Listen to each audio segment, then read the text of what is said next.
Calon Presiden nomor urut 1, Anies Baswedan, tiba di Provinsi Gorontalo untuk berkampanye Senin 8 Januari 2024. Anies tiba di Gorontalo sekitar pukul 11.38 WITA dan disambut dengan prosesi adat Mopotilolo. Tiba di Gorontalo, Anies bicara soal debat capres. Kalau kita melihat pertunjukan yang cukup sengit begitu ya Pak. Ada juga ajakan dari Pak Prabowo katanya ingin mengajak Pak Anies untuk berdiskusi berdua. Kalau misalnya nanti ajakan itu datang ke Pak Anies, bagaimana Pak tanggapannya? Jadi yang dibahas adalah kebijakan yang disusun menggunakan uang pajak. Yang uang pajak itu didapat dari rakyat. Sehingga semua pembahasan terkait dengan kebijakan yang memanfaatkan uang rakyat harus di depan rakyat.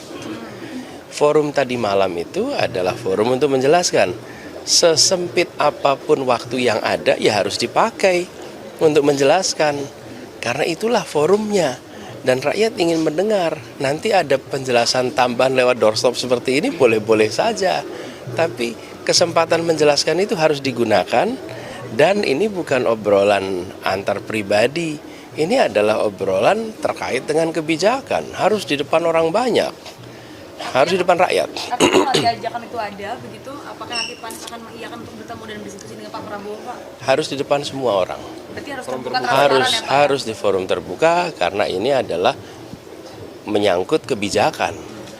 Dan ketika menyangkut kebijakan itu bisa disampaikan kok. Ada hal teknis yang sifatnya rahasia, misalnya terkait dengan alat ini, alat itu. Tapi kalau terkait anggaran harus diceritakan. Pak, Anda juga dinilai tidak pantas bicara etika semalam, Pak. Ini bagaimana? Kalau tidak mampu menjawab dan tidak bisa menjawab, jangan menyalahkan penanya. Iya, ya jawab aja pertanyaannya. Betul kan? Sama seperti kalau saya ditanyain sama teman-teman media, masa saya larang medianya buat tanya? Jawab saja. Justru pertanyaan itu adalah pertanyaan yang kita semua harapkan jawabannya. Mengapa? Karena ketika memimpin sebuah negara dan memimpin di bidang pertahanan, standar etika itu harus tinggi. Dan tadi malam saya menunjukkan fakta-fakta 5 tahun terakhir ini ada problem-problem etika di situ.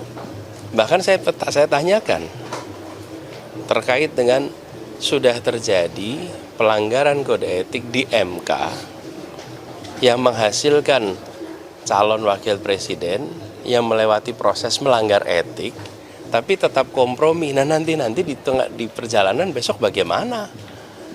Itulah sebabnya ketika bicara standar etika bukan hanya mengatakan oh ya saya akan menganut standar etika yang tinggi, tapi ada kenyataan ini problem-problemnya di sini.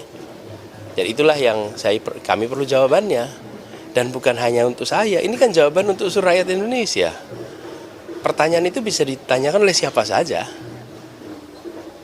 harus bisa dijawab. Pak, kemarin soal skor Menhan nih kenapa bisa 11 itu indikatornya apa itu? Spontan aja karena diajak Pak Ganjar. Iya. Ada kong kali kong jangan sama Mas Ganjar. Enggak lah. Akrab banget. Enggak ada. Enggak. Oh iya, artinya apa Pak? Enggak, tidak ada pembahasan, tidak ada sesuatu. Tapi gini, bagaimana prajurit TNI kita, perwira TNI kita bekerja luar biasa keras. Mereka all out di dalam menjalankan tugas. Tetapi dari Menteri Pertahanan tidak didukung dengan support yang baik.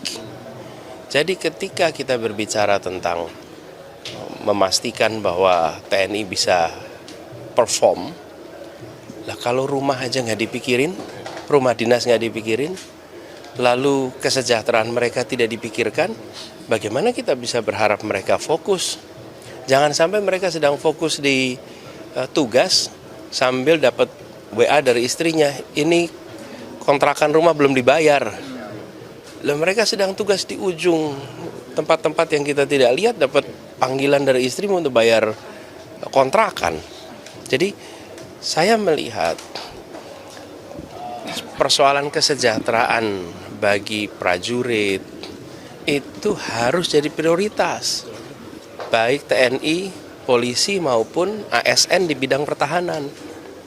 Nah, ketika anggaran dialokasikan 700 triliun selama ini, lalu anggaran itu tidak digunakan untuk memastikan bahwa kesejahteraannya itu tercapai, ya ini ada masalah. Anak buahnya diminta untuk kerja luar biasa, tapi tidak ada dukungan yang baik. Tadi malam saya sampaikan, di era Pak SBY, kenaikan gaji 9 kali. Di era ini 3 kali, dan Januari naik yang baru naik. Ini mungkin karena mau pemilu naikkan. Jadi, ini satu. Yang kedua, Tukin. Tukin di Kementerian Pertahanan itu hanya 80%. Menterinya tidak mengusahakan jadi 100%. Ini tidak ada yang personal, ini adalah soal kebijakan. Jadi ketika ini semua diungkapkan, karena apa? Karena kita mau melakukan perubahan. Kita akan memperhatikan kesejahteraan prajurit, TNI, polisi, kemudian ASN. Itu bagian dari perubahan yang mau kita gagas. Nah, untuk menunjukkan bahwa kita akan melakukan perubahan, maka apa yang harus dilakukan? Tunjukkan harapannya, tunjukkan kenyataannya, lalu apa perubahan yang akan dikerjakan. Itu. Pak, kemarin kan Bapak juga menyinggung soal kepemilikan lahan 1 hektar milik Pak Prabowo dan dikaitkan dengan kepemilikan rumah milik TNI. Itu pesannya apa Pak yang ingin sampaikan Pak? Ya, ironis. Bagaimana di satu sisi prajurit kita kesulitan untuk punya tempat tinggal dalam berdinas, di sisi lain pimpinan tertingginya justru memiliki lahan yang luar biasa besar. Itu sederhana sekali.